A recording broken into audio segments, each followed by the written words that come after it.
Hi అండి. ఈరోజు నేను హైదరాబాదీ దాల్ కిచిడి రెసిపీ చూపించబోతున్నాను.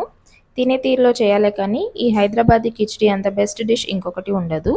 ఇది నేను 6 మెంబర్స్‌కి సరిపడా క్వాంటిటీలో చూపిస్తున్నాను. దానికంటే ముందు మా ఛానల్‌ని కొత్తగా చూస్తున్న వాళ్ళు ఎవరైనా ఉంటే సబ్స్క్రైబ్ చేసుకొని చూడండి. ముందుగా ఒక గిన్నె తీసుకొని 3 గ్లాసుల బియ్యం, 1.5 గ్లాస్ ఎర్ర కందిపప్పు తీసుకోవాలి. దీన్ని 2 సార్లు కడిగి నానబెట్టి పక్కన పెట్టుకోవాలి. తర్వాత 2 ఉల్లిపాయలు, 2, 3 పచ్చిమిరపకాయలు కట్ చేసి పెట్టుకోవాలి. తర్వాత అన్నం మసాలా, ఒక కట్ట కొత్తిమీర, ఒక కట్ట పుదీనాని రెడీ చేసి పెట్టుకోవాలి. ఆ తర్వాత ఒక అన్నం వండుకునే గిన్నె తీసుకొని ఆయిల్ వేడయ్యాక అందులో మసాలా వేసుకొని అది ఫ్రై అయిన తర్వాత కట్ చేసి పెట్టుకున్న ఉల్లిపాయలు, పచ్చిమిర్చి వేసి వేయించుకోవాలి.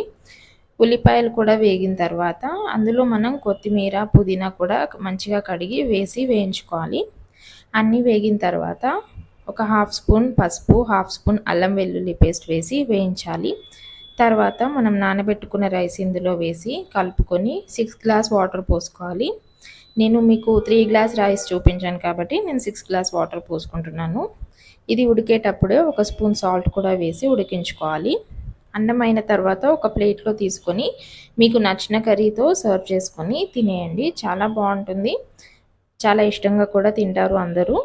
రెసిపీ నచ్చితే లైక్ చేయండి, సబ్స్క్రైబ్ చేసుకొని బెల్ ఐకాన్ నొక్కడం మర్చిపోకండి. Thank you for watching.